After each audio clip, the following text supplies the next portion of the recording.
جعلی اور جھوٹے بیانیے کے ذریعے ہجان پیدا کیا گیا، اب اس بیانیے سے راہ فرار اختیار کی جا رہی ہے۔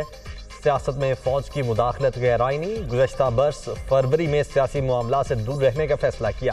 ہمارے فیصلے کا خیر مقدم کرنے کے بجائے تنقید کا نشانہ بنایا گیا۔ سینئر ملٹری لیڈرشپ کو غیر مناسب القابات سے پکارا گیا۔ نامناسب یلغار کا جواب دینے کے لیے بہت سے مواقع اور وسائل موجود تھے۔ وسیع تر ملکی مفاد کے لیے ادارے کی جانب سے منفی بیانات سے اجتناب کیا گیا۔ صبر کی بھی ایک حد ہوتی ہے۔ پارٹیاں اور افراد آتے جاتے رہتے ہیں، پاکستان ہم سب سے افضل ہے۔ آرمی چیف کا یوم شہداء کی تقریب سے خطاب۔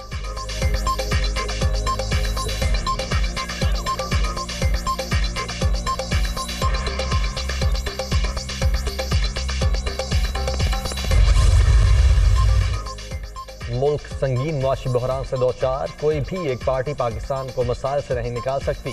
تمام سٹیک ہولڈرز ماضی کی غلطیوں سے سبق سیکھ کر آگے بڑھیں۔ ہار اور جیت کو قبول کرنا ہوگا تاکہ اگلے الیکشن میں امپورٹڈ یا سلیکٹڈ کے بجائے الیکٹڈ حکومت آئے۔ امید ہے سیاسی جماعتیں اپنے رویوں پر نظر ثانی کریں گی۔ Army chief general Qamar Javed Bajwa کا یوم شہداء کی تقریب سے خطاب۔ سپہ سالار کا 6 برس تک افواج پاکستان کی قیادت پر فخر کا اظہار۔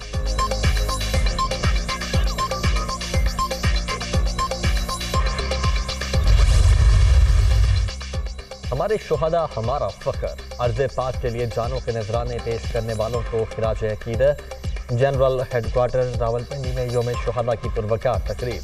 Army chief general Qamar Javed Bajwa کی بھی شرکت۔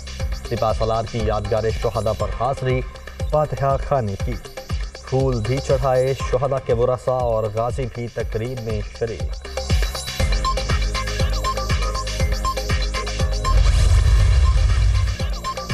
اے عرض وطن تو سلامت رہے تا قیامت رہے۔ پاک سر زمین کی حفاظت کے لیے مر مٹنے کا عزم۔ یوم شہداء کی تقریب میں سرحدوں کی نگہبانی کا فرض نبھانے والوں کو خراج تحسین۔ قدرتی آفات سمیت ہر مشکل وقت میں قوم کے شانہ بشانہ کھڑے ہونے والے جانبازوں کو سلام۔ فضا میں ملی نغموں کی گونج، مختلف ڈاکومنٹریز کے ذریعے خدمات پر روشنی۔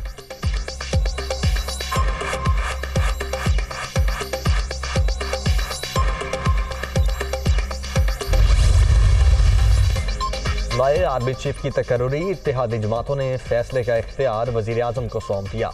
رہنماؤں کی جانب سے مکمل اعتماد کا اظہار۔ پرائم منسٹر ہاؤس میں اجلاس کا اعلامیہ جاری۔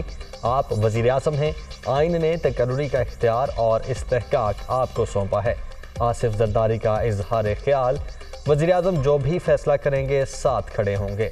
مولانا فضل الرحمان، چودھری شجاعت حسین، خالد مقبول صدیقی اور دیگر رہنماؤں کی یقین دہانی۔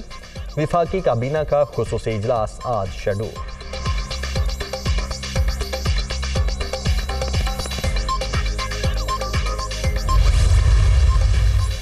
اور فٹ بال ورلڈ کپ میں ایک اور اپسیٹ، جاپان نے جرمنی کو 2-1 سے ہرا دیا۔ گروپ ای میں اسپین کی کوسٹاریکا کو 7-0 سے شکست۔ گروپ ایف میں مراکش اور کروشیا کا میچ بے نتیجہ ختم۔ مقررہ وقت میں کوئی بھی ٹیم گول نہ کر سکی۔